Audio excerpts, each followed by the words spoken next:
The story begins with a female zookeeper who, after an encounter with a puma, dies and is reincarnated.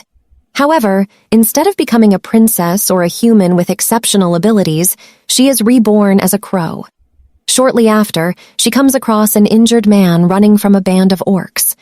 She decides to assist him by diverting the orc's attention and allowing the man to flee. Following their encounter, the two begin to develop a closer bond, and it is revealed that the man is the prince of the Balfour Kingdom. Meanwhile, his brother is vying for the throne. Follow them on their journey, filled with challenges and humor as they overcome obstacles to make Kemet the next emperor. The story commences at a zoo where the zookeeper is cleaning the premises. She discloses that her senior instructed her to care for the predators that day. Despite her fascination with predators, she regards them as the ideal animals. While completing her tasks enthusiastically, she is attacked by a puma and wakes up in a forest. Upon closer inspection, she realizes that she has been reborn as a crow. This revelation leaves her devastated as she ponders what she did in her previous life to merit becoming a crow. Frustrated that she couldn't even be a predator, she contemplates her next move. Prioritizing food, she searches for dry nuts to eat and attempts to fly. Luckily, she takes flight and is captivated by the view. Suddenly, she hears a commotion and discovers a group of orcs hunting a man. From this, she learns that she is no longer in her world. Soon, she locates a wounded man who reveals that he was attacked by the orcs earlier that day after joining a powerful count named Fallon on a hunt. He blames himself for being weak and not being able to awaken his family's divine power. Meanwhile, our crow friend, for some inexplicable reason, recognizes this man. She attempts to get his attention, but he misunderstands her intentions, thinking of crows as ill omens and corpse-eating birds. Nonetheless, she makes noises to lure the orc group elsewhere, attempting to protect the man. While acting as a distraction, the bird explains that this familiar man may be a character from a game or novel, but she is uncertain and decides to assist him nevertheless. After leading the orcs to a cliff and allowing the man to escape, the crow sets out to find him once more and discovers a trail of blood. Despite her limited knowledge, she decides to gather medicinal herbs to stop the man's bleeding. As he washes his wounds by a river, he is astounded by the bird's intelligence and becomes doubtful, believing the crow must be someone's familiar or a hybrid.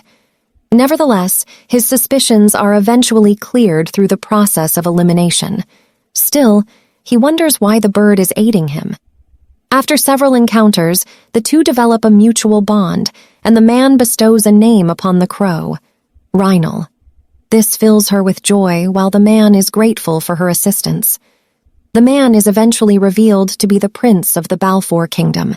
He reveals that throughout his life he has been wary of everyone around him, believing that they are either attempting to deceive him or use him for their own purposes.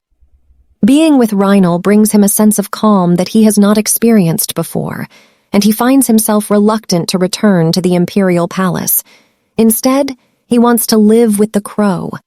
However, he knows that he must return to protect his people from his younger brother Llewellyn, who is attempting to seize the throne through tyranny. He recognizes that if he were to return now, nothing would have changed from the past. Therefore, he must prove himself as a member of the imperial family by awakening his divine powers, including the ability to transform into a wolf. Meanwhile, Reinal searches for herbs and comes across a discarded jewel. Upon closer inspection, she recognizes it as a Crowbon rock, a crucial item in an autumn game she used to play. Despite this, Reinal cannot recall the name of the game or its contents, and she curses the gods for placing her in a world where she has no memories. However, she does learn that her human friend's name is Kemet, the crown prince of the Balfour Empire.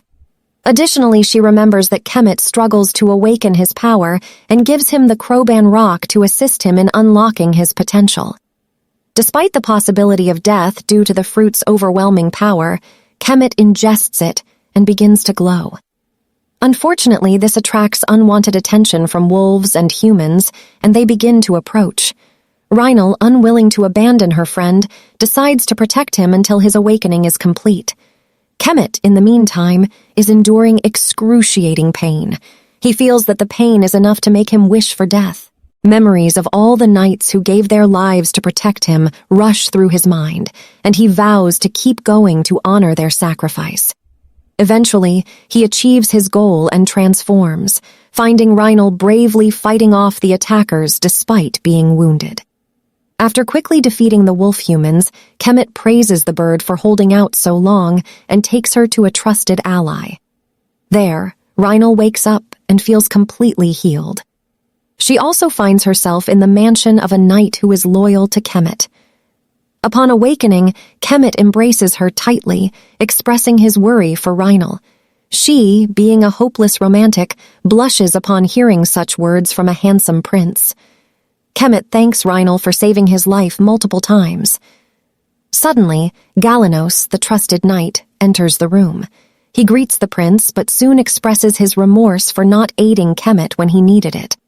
As a result, he offers his life as an apology.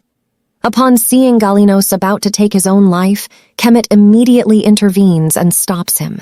He tells Galanos that there is no need for him to feel guilty as he was away on a mission assigned by the king. Additionally, he praises Galanos for not succumbing to Llewellyn's rule and declares that he wants Galanos to act as his sword from now on. Upon hearing this, Galanos swears his loyalty to the prince, pledging to protect his master from any and all threats. Soon after, Galanos asks how the prince managed to return safely despite being injured. Kemet introduces Reinal to him, telling him how this crow has saved his life many times. He also asks about the current situation, learning that Kemet was announced as missing. A team was formed to search for him, but Llewellyn was in charge of the group, and consequently, they found nothing. As they discuss, Reinal recalls how the king is supposed to eliminate all the warring siblings to gain the throne. She tries to comfort Kemet, but he insists that he has already prepared for every possible outcome and orders Galanos to head to the capital and inform the emperor that Kemet is alive. Soon after, Kemet departs for the capital, and he locks Reinal in a cage during the journey. Along the way, Reinal appears to be struggling. Kemet opens her cage but is immediately pecked repeatedly for his actions. However, Kemet asserts that he did this to keep Reinal close to him and share a kiss, insisting that he needs nothing as long as she is by his side. Reinal becomes alarmed after the kiss, while Kemet maintains that there are many adversaries in the capital and he can trust no one but Reinal. Witnessing Kemet's vulnerability, Reinal vows to remain by his side always. They soon arrive at the imperial palace and enter Kemet's quarters. There, he once again confines Reinal in a cage, cautioning her to remain quiet as danger could be lurking. He even assigns a butler to care for her in his absence, warning the butler against mistreating his captive. Subsequently, Kemet departs for some urgent business and crosses paths with Llewellyn on the way. Llewellyn rushes to his younger brother and professes to have been worried about his safety. However, Kemet is already aware of the truth and sees through Llewellyn's pretense, mocking him and making him angry. Kemet reveals with sly discretion that he knows what his brother has done, but Llewellyn awkwardly denies any involvement.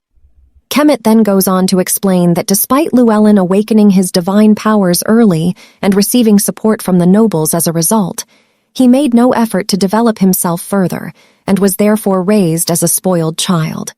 As a result, he was unable to claim the throne during his absence. Later, Kemet visits his father, the emperor of the Balfour kingdom, who is ill and confined to his bed. They have a conversation, and the emperor praises Kemet for awakening his powers. Meanwhile, Reinal is given some repulsive bugs by the butler to eat, but she refuses and prefers to starve rather than consume the insects.